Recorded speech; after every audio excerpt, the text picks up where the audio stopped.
Hello students, कैसे हो बच्चा पार्टी? बढ़िया चल रहा है लॉकडाउन। आज जो हम वीडियो बनाने जा रहे हैं, myself Nidhi Sharma and I am physics mentor at Safal Shiksha. कैसे हो बच्चा? आज के जो हमारा नया टॉपिक है, हम न्यू चैप्टर्स करेंगे। लास्ट टाइम जैसे मैंने आपको ऑप्टिक्स करवाया, तो ऑप्टिक्स में हमने रेज करी और रेज के बाद चैप्टर है वहाँ पे वेव।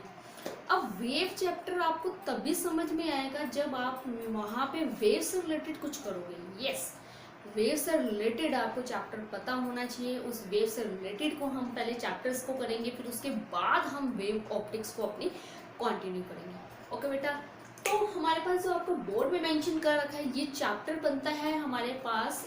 चैप्टर तो है 8, लेकिन यूनिट के हिसाब से बताऊँ तो ये फिजिक्स की यूनिट बनती है फिफ्थ यूनिट है हमारे पास। इलेक्ट्रोमैग्नेटिक वेव 6th यूनिट है बच्चे, जो एज ए हम ले लेते हैं। तो यहाँ पे मैंने 6 यूनिट मेंशन करके, एक्चुअली ये 6 ना होके ये हमारे पास 5th यूनिट है। 6 मैंने ऑप्टिक्स के हिसाब से यहाँ पर मेंशन कर दी थी। तो 5th यूनिट है 12th की, सीबीएसई बोर्ड की, एचबीएसई बोर्ड की, आईसीएसई बोर्ड की, हर एक में यूनिट मेंशन होती है। और ये यूनिट है, इस यूनिट का नाम है इलेक्ट्रोमैग्नेटिक वेव। अब what is electromagnetic wave? Electromagnetic wave क्या होता है, इस यूनिट्स के अंदर हम ब्रीफली एक्सप्लेन करेंगे और प्रॉपर वे से आपको बताएंगे कि व्हाट इज इलेक्ट्रोमैग्नेटिक वेव। ये चैप्टर छोटा सा है, बोर्ड में हमारे पास 3 या 4 मार्क्स का चैप्टर आता है, बट इतना इंटरेस्टिंग चैप्टर है। जब आप इसको करोगे, छोटा सा चैप्टर है, हार्डली 2-3 वीडियो में आपका चैप्टर कंप्लीट हो जाएगा। तो हम ज़्यादा टाइम ना वेस्ट करते हुए अपने चैप्टर पे कंटिन्यू करते हैं बच्चा।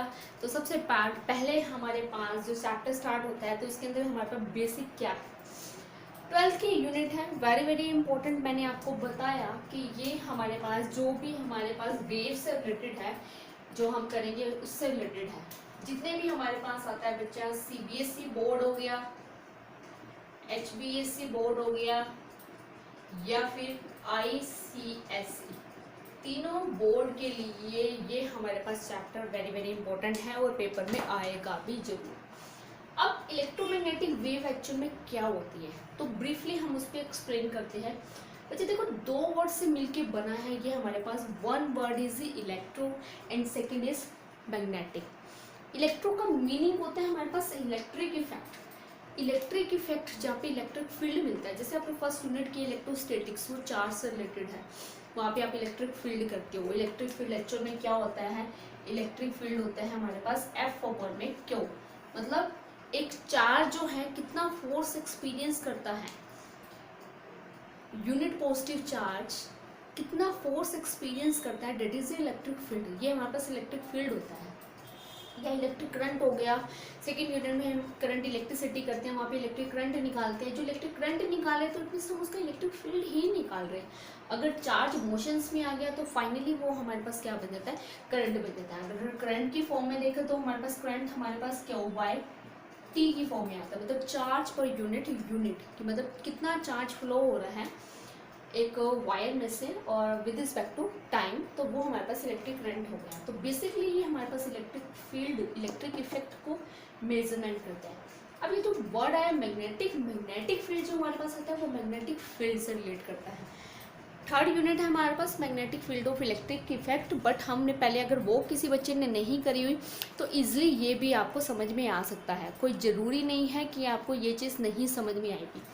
तो इसके अंदर बच्चे हमारे पास क्या है, मैग्नेटिक फील्ड में हमारे पास क्या है, जो मैग्नेट से रिलेटेड हमें फील्ड मिलता है ना, उससे हमने मैग्नेटिक फील्ड लेना है। और जितना भी हम मैग्नेटिक फील्ड लेंगे वो आपको दिखा रखा है। अब बच्चे मोटी मोटी सी बात है, इलेक्ट्रिक फील्ड को हम रिप्रेजेंट करते हैं कैपिटल ई वेक्टर से।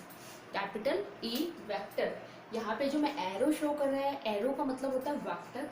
एंड मैग्नेटिक फील्ड को हम रिप्रेजेंट करते हैं कैपिटल बी वेक्टर। कई बच्चों को ये लगता है कि हम उसको एम वेक्टर से रिप्रेजेंट करते हैं क्योंकि वो एम है, M means magnetic field, but जरूरी नहीं है कि वो मैग्नेटिक फील्ड जो जिस नाम से हो उसी नाम से हम उसको फील्ड को रिप्रेजेंट करें। तो वो हमारे पास वहाँ पे बी वेक्टर आता है।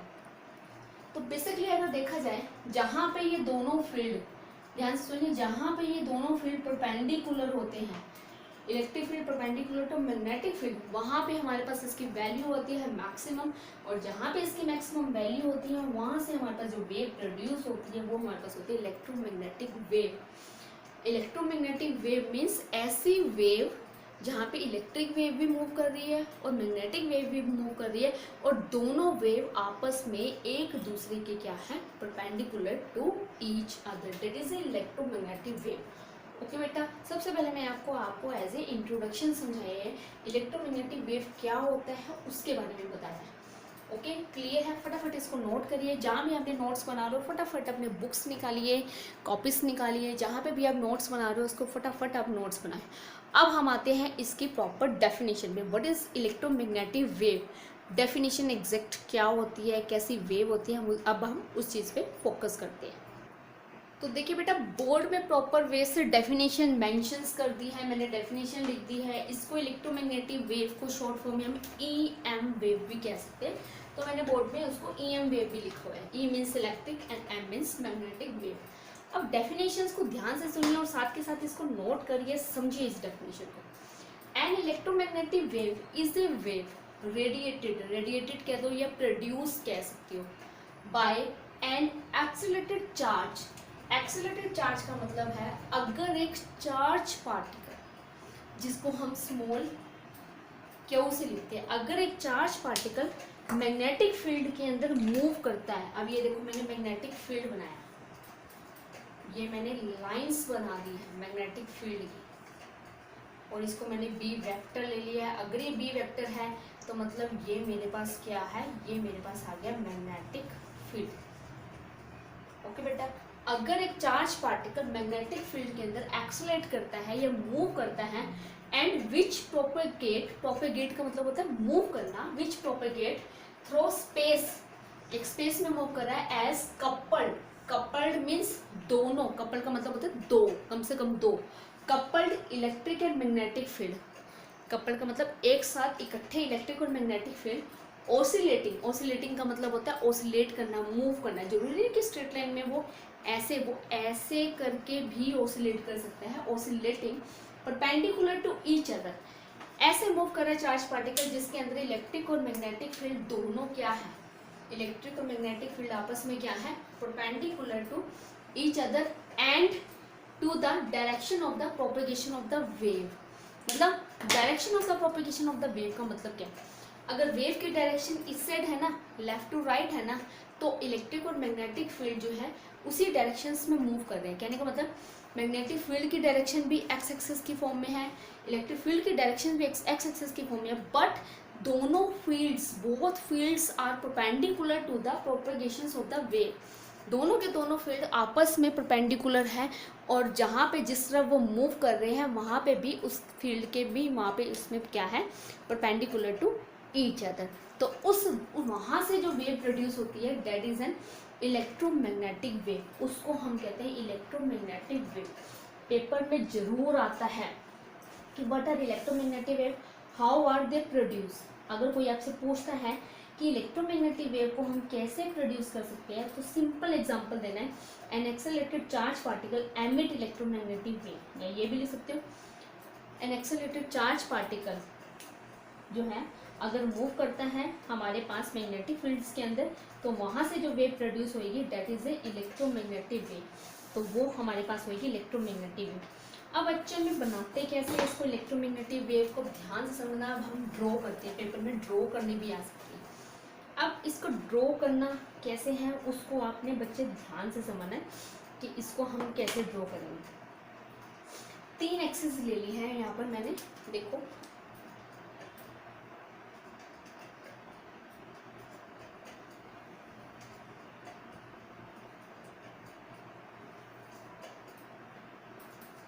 एक्स एक्सिस, वाई एक्सिस, और ये बाहर निकाल दी 3D की फॉर्म में ले ली मैंने जेड एक्सिस।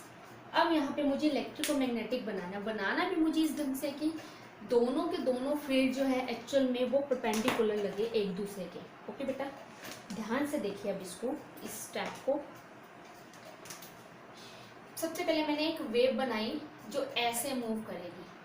अब देखो जो ऐसे मूव कर रही है वो है तो वाई एक्सिस के लॉन्ग, लेकिन मूवमेंट उसकी कहाँ पे है, एक्स एक्सिस के लॉन्ग, मतलब उसका प्रोपेगेशन जो है वो हम एक्स एक्सिस के लॉन्ग ले रहे हैं।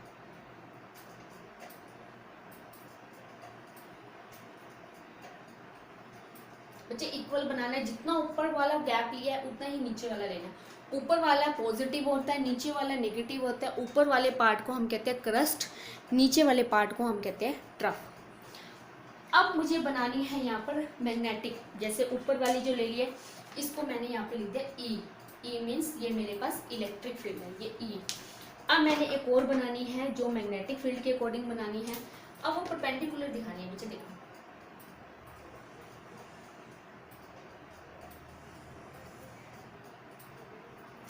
अब देखने से लग रही है कि ये दोनों जो है आपस में इंटरसेक्ट कर रही है।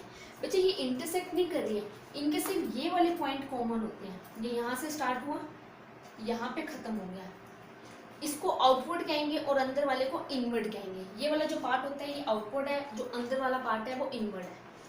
तो अब जो आउटवर्ड होता है ये मेरे पास मैग्नेटिक फील्ड है, ये मैग्नेटिक फील्ड का पॉजिटिव है, ये मैग्नेटिक फील्ड का नेगेटिव है, ये मैग्नेटिक फील्ड का पॉजिटिव है, ये मैग्नेटिक फील्ड का नेगेटिव है। अब आप ध्यान से देखिए इसके अंदर, यहाँ पे सबसे पहले मैंने ये ग्रीन वाले बनाए। ग्रीन वाले देखिए आप, मैंने थोड़ा एक पार्ट को शेड कर दिया है समझाने के लिए।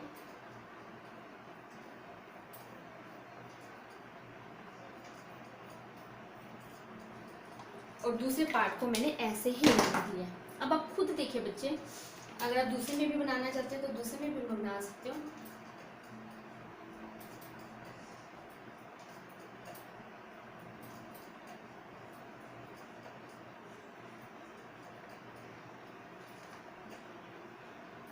ये जस्ट आपको समझाने के लिए मैंने 3 पेन यूज किए हैं, जहाँ पे हम इलेक्ट्रोमैग्नेटिक वेव को ड्रॉ कर रहे हैं।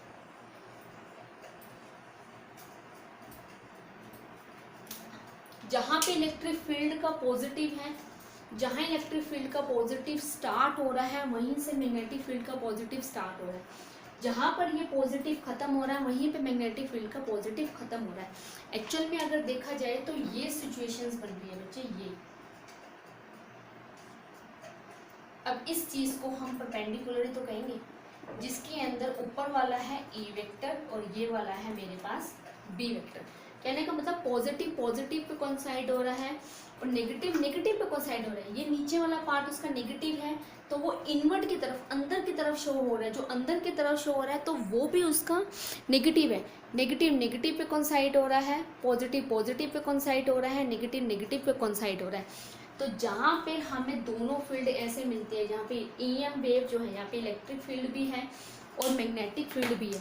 अब ये जो हमारे पास जो ग्रीन वाली है, ये ग्रीन वाली जो है इसको हम कहते हैं इलेक्ट्रिक वेव। ये हमारे पास इलेक्ट्रिक वेव है। और जो हमारे पास ये रेड वाली आ रही है ये हमारे पास क्या है, मैग्नेटिक वेव। और जब ये कंबाइन होती है, कॉम्बिनेशंस की फॉर्म में आते हैं और फाइनली जब हमें रिजल्ट मिलता है तो इस पॉइंट में हम कहते हैं जो हमें वेव मिल रही है उसको हम कहते हैं EM wave. EM wave means electromagnetic wave, जिसके अंदर इलेक्ट्रिक और मैग्नेटिक फील्ड आपस में परपेंडिकुलर टू ईच अदर है। अब आपको देखिए इलेक्ट्रिक जो फील्ड आ रहा है, इलेक्ट्रिक फील्ड जो मूव कर रहा है हमारे पास ऐसे, इलेक्ट्रिक फील्ड ये है। इलेक्ट्रिक फील्ड में एक्स और वाई प्लेन आ रहा है। जो मैग्नेटिक फील्ड है, मैग्नेटिक फील्ड के अंदर जो प्लेन आ रहा है वो ऐसे आ रहा है।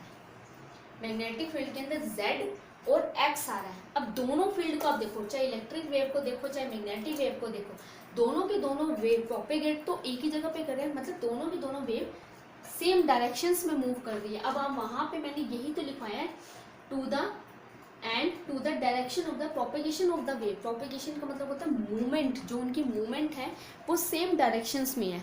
तो दोनों के दोनों वेव हैं हमारे पास सेम डायरेक्शंस में मूव कर रही है, that is the electromagnetic wave. इसको थोड़ा सा आपको जूम करके दिखा देते हैं ताकि आपको क्लियर नज़र आए, कोई दिक्कत ना हो इलेक्ट्रोमैग्नेटिक वेव समझने में। ध्यान से बनाइए आप इसको, प्रॉपर वे से डायग्राम बनाइए। हाँ, अब इसके अंदर both are perpendicular to each other, दोनों फील्ड है इलेक्ट्रिक और मैग्नेटिक, दोनों के दोनों फील्ड हमारे पास क्या है, परपेंडिकुलर टू ईच अदर। और अगर प्रॉपर वे से अगर हम इसको देखें तो इसके अंदर हमारे पास दोनों फील्ड आ रहे हैं बच्चे।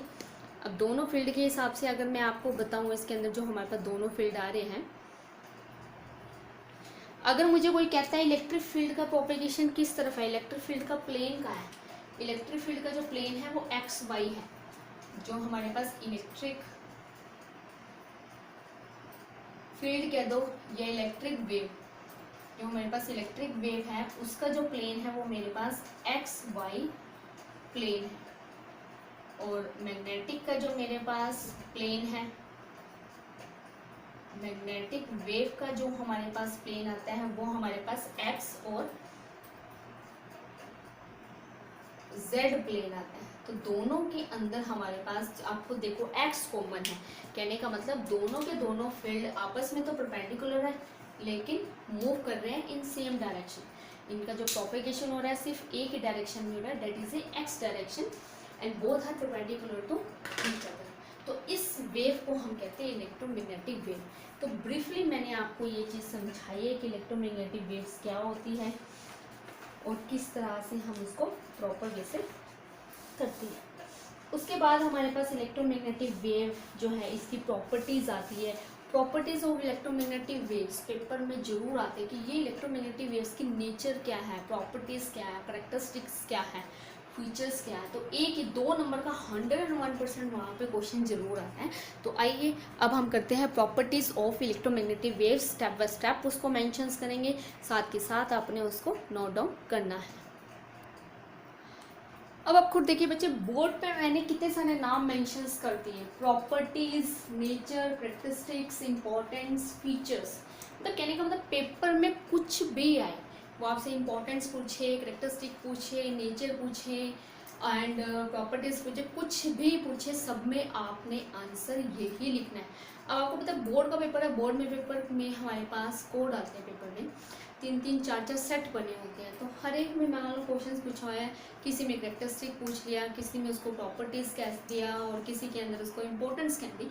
तो जो मर्जी है ईच एंड एवरीथिंग उसमें जो आंसर देना है आपने यही देना है और पॉइंट्स के अंदर देना है। अब एक एक पॉइंट्स को हम लिखेंगे, यहाँ पे मेंशंस करेंगे, वो आपने साथ के साथ लिखना है, ठीक है बेटा। तो सबसे पहले है electromagnetic waves are produced by accelerating charges and do not require any medium, ठीक है बेटा। सबसे पहले स्टेप बाय स्टेप लिखेंगे हम इलेक्ट्रोमैग्नेटिक वेव्स के बारे में, शॉर्टकट में आपको बताएंगे ताकि आपके लिए दिक्कत ना हो। Properties of electromagnetic wave, first हमारे पास है, first very very important property, electromagnetic waves are transverse in nature. Yes, पहली प्रॉपर्टी फर्स्ट, शॉर्ट फॉर्म में मैंने लिख दिया ईएम वेव, बार बार हम उसको इलेक्ट्रोमैग्नेटिक वेव नहीं लिख रहे, शॉर्ट फॉर्म में मैंने लिख दिया ईएम वेव। जो हमारे पास होती है EM waves are transverse, TRANS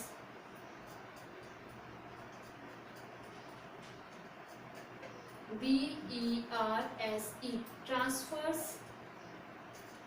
in nature. साथ के साथ आपको बताएंगे what is transverse in nature, transverse का मतलब क्या होता है। यहाँ पे एक नया वर्ड आया है ट्रांसफर्स इन नेचर। ट्रांसफर्स का मीनिंग क्या होता है बच्चे, जहाँ पे फील्ड परपेंडिकुलर होते हैं। दो तरह की वेव होती है, एक ट्रांसफर्स नेचर की होती है, एक लॉन्गिट्यूडनल वेव नेचर की होती है। लॉन्गिट्यूडनल जो 9th क्लास में हम पढ़ते हैं, +1 में भी हमारे पास टॉपिक है, जहाँ पर फील्ड हमें परपेंडिकुलर वेव, परपेंडिकुलर के फॉर्म में मिलते हैं, वो नेचर होती है ट्रांसफर्स। जैसे अब आपने देखा, जैसे हमें इलेक्ट्रिक और मैग्नेटिक दोनों के दोनों जो हमें फील्ड मिल रहे हैं वो परपेंडिकुलर नेचर में मिल रहे हैं, both are perpendicular to each other. और जहाँ पर अगर हमें दोनों फील्ड पैरेलल मिलते हैं, जहाँ हमें दोनों फील्ड पैरेलल मिलते हैं उसको हम कहते हैं लॉन्गिट्यूडनल इन नेचर। ओके बेटा, तो first is EM wave are transverse in nature, electromagnetic wave जो होती है ट्रांसफर नेचर की होती है। उसके बाद electromagnetic wave travel with the speed of light.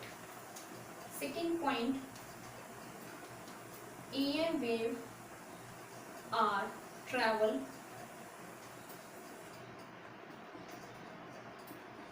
with the speed of light.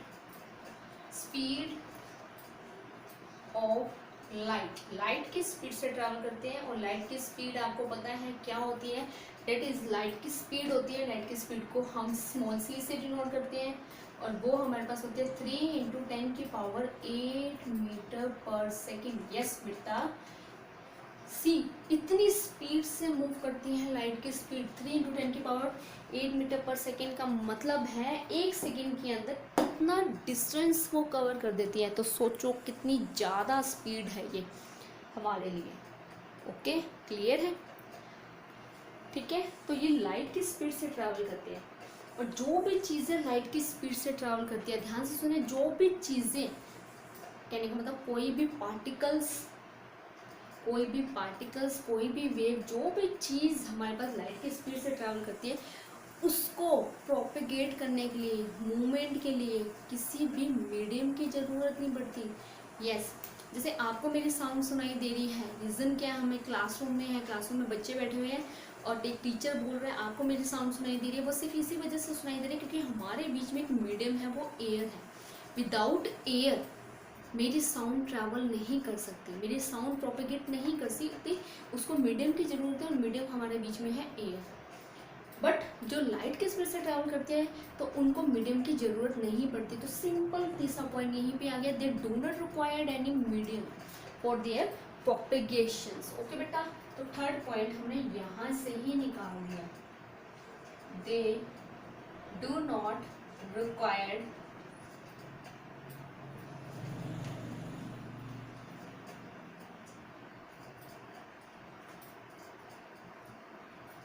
या ये भी कह सकते हो, दे डू नॉट रिक्वायर्ड भी लिख सकते हो या फिर आप ये भी लिख सकते हो। सिंपल वे में बताऊं आपको, इलेक्ट्रोमैग्नेटिक वेव के लिए, ताकि आपके लिए इजी हो जाए। चलो,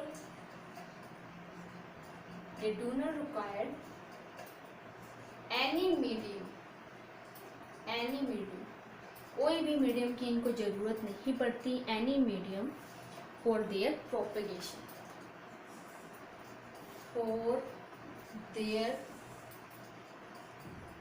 प्रोपेगेशन। ओके बेटा, मतलब कहने का मतलब है उसको पास करने के लिए किसी भी मीडियम की ज़रूरत नहीं पड़ती। मेन चीज़ के नीचे मैंने अंडरलाइन कर दिया। ओके, क्लियर है? बेसिक सी हम चीज़ बता रहे हैं जो आपके लिए इम्पोर्टेंट है।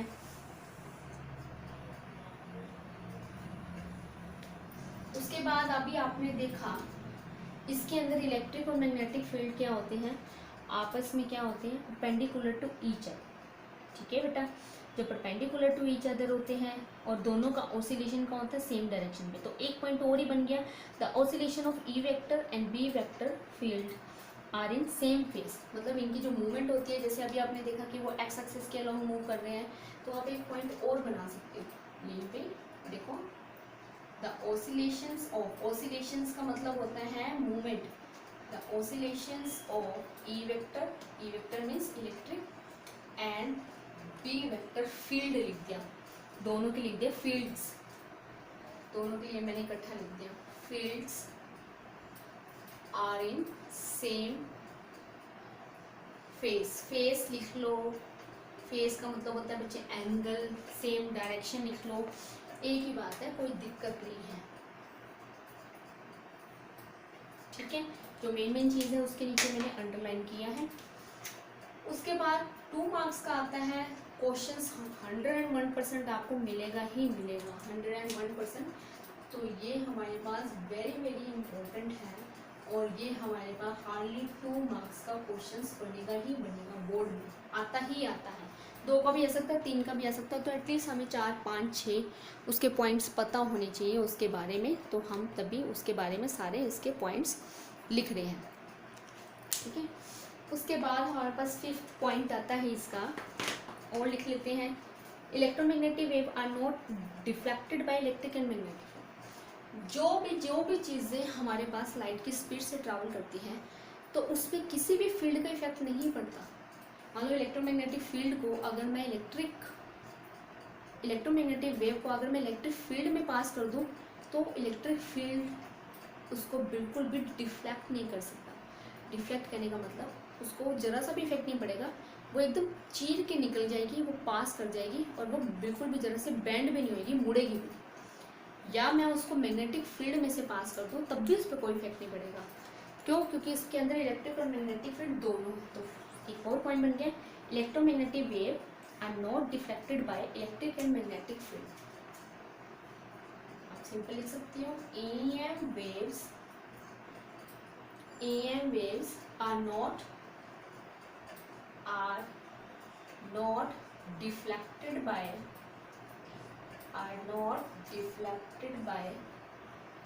electric and magnetic field.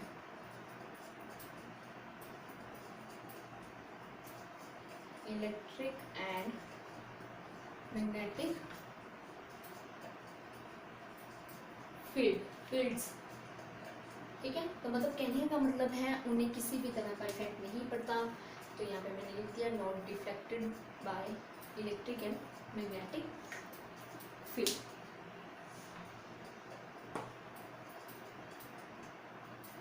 ठीक है, और भी पॉइंट कहते तो और भी पॉइंट आपको बता देते हैं।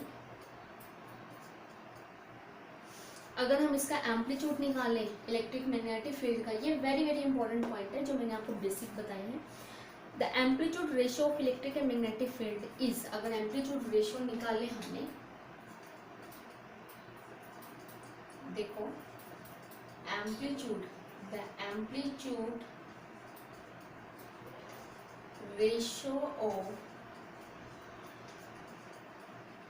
Electric and magnetic fields is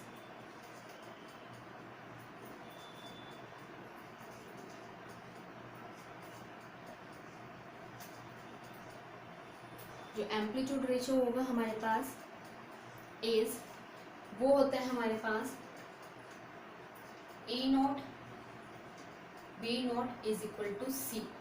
C is the speed of light. E0 means electric field का amplitude, B0 means magnetic field का एम्पलीट्यूड। जब दोनों का रेशियो करते हैं वो इक्वल आता है स्पीड ऑफ लाइट के। और इसको भी अगर हम आगे इनके कांस्टेंट से रिलेट करें तो ये हमारे पास होता है स्क्वायर रूट डाला। इस स्क्वायर रूट डालने के बाद हम इसको लिखते हैं म्यू नोट और एप्सिलॉन। दो नाम आए हैं, म्यू नोट और इसको हम कहते हैं एप्सिलॉन नोट। म्यू नोट आता है मैग्नेटिक फील्ड का कांस्टेंट, ये हमारे पास होता है मैग्नेटिक फील्ड का हमारे पास कांस्टेंट आता है, ये आपको पता ही है। और ये हमारे पास आता है इलेक्ट्रिक फील्ड का कांस्टेंट। कहने का मतलब C इसके इक्वल भी होता है और C इसके इक्वल भी होता है, जो मैंने यहाँ पर आपको रेशियो बताया। तो हार्डली अब मैंने 6 पॉइंट कर लिए हैं, तो मेन मैंने आपको 6 पॉइंट बताए हैं। तो फालतू के कोई हमने फाइन पॉइंट नहीं करने एम्पलीट्यूड रेशियो पे। जो मेन पॉइंट्स हैं वो मैंने सारे हमने यहाँ पे डिस्कस कर लिए हैं। 2 नंबर का क्वेश्चन आएगा, 2 नंबर के क्वेश्चंस में हार्डली आपने 3 पॉइंट्स लिखने हैं, बट फिर भी मैंने आपको यहाँ पे 6 पॉइंट्स बताए हैं मेन। तो साथ के साथ आप इसको नोट डाउन करो फटाफट, ताकि हम इसको आगे कर सकें। सिंपल सा इस पे न्यूमेरिकल्स भी आ सकता है 2 नंबर का इलेक्ट्रिक और मैग्नेटिक वेव के बारे में, और 2 मार्क्स का। अब न्यूमेरिकल्स कैसे आते हैं वो 2 मार्क्स का आपको साथ ही साथ इसमें न्यूमेरिकल्स भी बता देता है। फिर उसके बाद बाकी का काम हम नेक्स्ट वीडियो में इसका अपलोड करेंगे। छोटा सा चैप्टर जरूर है, हम नेक्स्ट वीडियो में अपलोड करेंगे।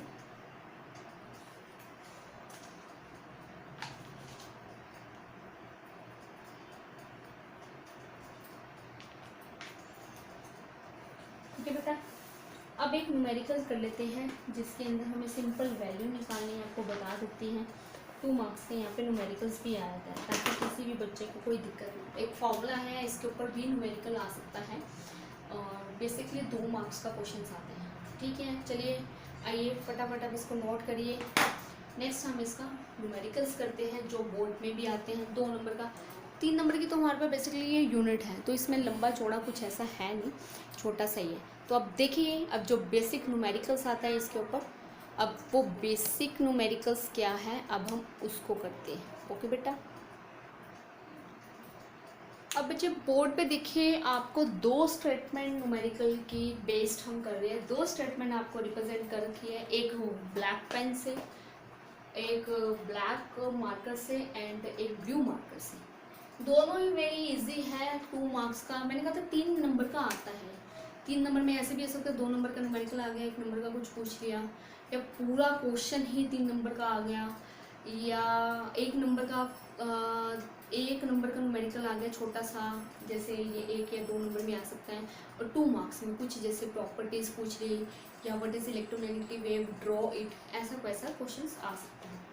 अब बात आती है कि ये क्वेश्चंस क्या है। जब भी न्यूमेरिकल्स आए तो सबसे पहले हमारा फोकस होना चाहिए, जब भी न्यूमेरिकल्स आए, कि अपने अच्छे से उसको पढ़ना है, और जो पढ़ने के बाद आपको समझ में आता है, साथ के साथ हमें उसका गिवन लिखना है। और गिवन लिखोगे, गिवन से ही आपको बच्चे पता लगेगा कि आपको क्या दिया हुआ है और आपने क्या निकालना है। ओके बेटा, तो सबसे पहले हम फर्स्ट देखते हैं। फर्स्ट देखो ध्यान से, फाइंड द वेवलेंथ। क्लियर कह रखा है कि वेवलेंथ निकालना है। Find the wavelength of electromagnetic wave, मतलब ईएम वेव की वेवलेंथ निकालनी है।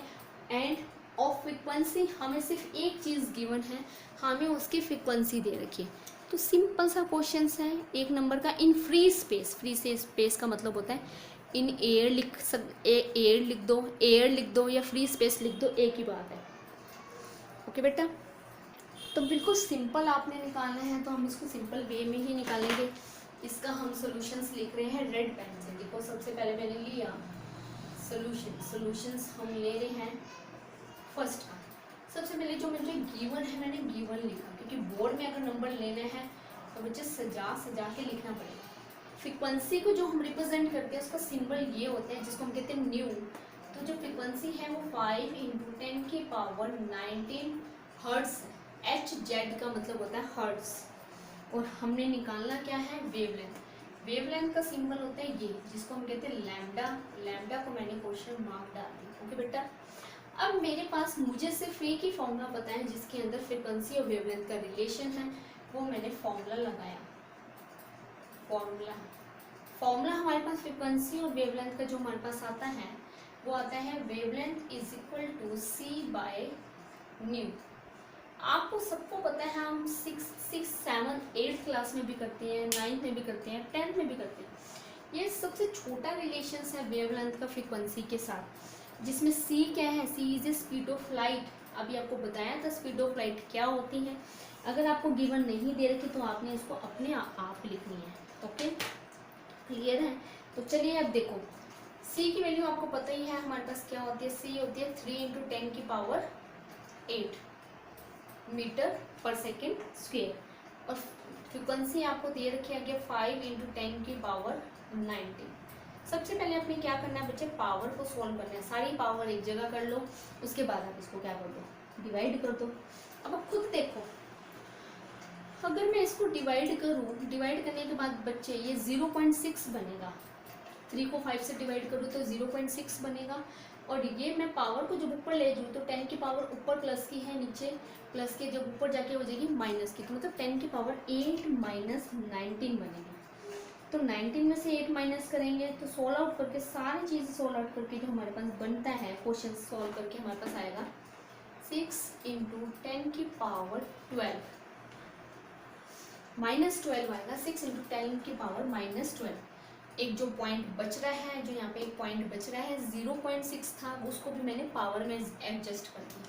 अब वेवलेंथ निकालनी है। वेवलेंथ, वहाँ पे वेवलेंथ की यूनिट होती है मीटर। अगर आप मीटर नहीं लगाओगे तो 2 नंबर का क्वेश्चन तो आधा नंबर तो आपका यहीं पे कट जाएगा। ओके बेटा, एक तो आपके पास बिल्कुल सिंपल मैंने सॉल्व करके बता दिया, या फिर आप इसको ऐसे भी लिख सकते हो। आपको पता है, और 0.06 आर्मस्ट्रॉन्ग, 1 आर्मस्ट्रॉन्ग की वैल्यू आपको पता है, इसका मतलब होता है 10 की पावर -10 के इक्वल होता है। अगर नहीं पता तो आप इतना भी लिखाओ तो आपके पास बिल्कुल आंसर सही आता है। देखिए बेटा, बिल्कुल सिंपल मेथड से मैंने यहाँ पर सॉल्व आउट किया। जो हमने किया, जो गिवन था गिवन लिखा, गिवन के बाद सीधा फॉर्मूला लगाया और हमारे पास क्या आ गया, आंसर आ गया। ओके बेटा, अब नेक्स्ट हमारे पास जाता है सेकंड क्वेश्चन। जो सेकंड क्वेश्चन हमारे पास आता है, एन इलेक्ट्रोमैग्नेटिक वेव और 25 मेगाहर्ट्ज, मेगा 1 मेगा के अंदर 10 की पावर 6 होती है, megahertz is travelling in x direction, x direction. ये इलेक्ट्रोमैग्नेटिक वेव आपको दे रखी है एट सी पॉइंट, जिसमें ई की वैल्यू आपको दे रखी है, what will be the B, B मतलब ई इलेक्ट्रिक फील्ड आपको दे रखा है, मैग्नेटिक फील्ड आपको निकालना है एट दैट पॉइंट, मतलब उसी पॉइंट पे निकालना है। अब ये भी हमारे पास बिल्कुल इजी सा ही आंसर है। देखो सेकंड का सॉल्यूशंस हम यहाँ पे ग्रीन पेन से कर रहे हैं। इसमें भी आपको पता है सीधा जो आपको गिवन दे रखा है, सबसे पहले आप गिवन लिखो। जरूरी नहीं होता बच्चे जो आपको स्टेटमेंट में दे रखा है वो सारा ही लिखना है। कई बच्चे क्या करते हैं, सब कुछ लगाने की कोशिश करते हैं। मुझे सिंपल एक फॉर्मूला पता है इसका, ई की वैल्यू मेरे को दे रखी है 6.3 वोल्ट पर मीटर, बी मुझे निकालना है। अब मेरे को एक ही रिलेशन पता है ई और बी के बीच का, जो अभी मैंने आपको बताया था। फॉर्मूला आपको पता है, फॉर्मूला क्या था बच्चे, कैपिटल ई अपॉन में capital B is equal to C. अब वो जो मैंने पहले आपको प्रॉपर्टीज में मैंने लिखवाया था वो नोट की फॉर्म में लिखा था, यहाँ पर ई नोट लिखा था या बी नोट लिखा था, तो कोई दिक्कत नहीं, वो एम्पलीट्यूड की फॉर्म में था। आप उसको सिंपल फॉर्म में भी लिख सकते हो। तो ऊपर हमेशा इलेक्ट्रिक फील्ड आएगा, नीचे हमेशा मैग्नेटिक फील्ड आएगा, और दोनों का जो रेशो होता है वो स्पीड ऑफ लाइट के इक्वल होता है। अब मुझे क्या निकालना है, मुझे बी निकालना है। तो मैंने फॉर्मूले को क्या कर दिया, बी मैंने यहाँ रखा, तो वो बन गया मेरे पास ई बाय सी। वैल्यू रखी, ई की वैल्यू तो मुझे पता है 6.3 वोल्ट पर मीटर हो गया, और सी की वैल्यू भी हमें पता है 3 × 10 की पावर 8। सॉल्व आउट करेंगे, सॉल्व करने के बाद ये हमारे पास बनेगा 2.1 × 10 की पावर -8 बन जाएगा। 6.3 को जब 3 से डिवाइड करेंगे तो डेट इज 2.1। अब आती थी इसकी यूनिट क्या होती है। अब यूनिट की बात आ गई, यहाँ बच्चों को मैक्सिमम मैग्नेटिक फील्ड की यूनिट नहीं पता होती। तो मैग्नेटिक फील्ड की यूनिट बच्चे होते हैं टी, टी मीन्स होता है टेस्ला। मैंने पूरा लिख दिया, मैग्नेटिक फील्ड हमेशा टेस्ला में निकालते हैं। यस, तो बोर्ड में आपके पास दोनों के दोनों मेंशंस हो रहे हैं, A to Z मेंशंस हो रहे हैं, जिसमें मैंने आपको दोनों बता दिया। हार्डली आपकी ये 3 वीडियो में, हार्डली 2-3 वीडियो के अंदर आपकी पूरी की पूरी यूनिट खत्म हो जाएगी, छोटी सी यूनिट है। ओके बेटा, तो फटाफट आप इसको नोट करिए, ताकि जल्दी से जल्दी हम जो है अब नेक्स्ट आपके पास कल सेकेंड वीडियो अपलोड होगी, जिसमें आपने इसके साथ नोट्स बनाने हैं। Okay, stay home, stay safe. अगर किसी भी तरह का डाउट्स होता है या कुछ भी होता है, आप मुझे ग्रुप्स के अंदर कमेंट कर सकते हैं, व्हाट्सएप ग्रुप के अंदर बता सकते हैं। अगर कोई भी प्रॉब्लम होती है, आप साथ के साथ उसको डिस्कस करें। ओके बेटा, thanks for watching my video.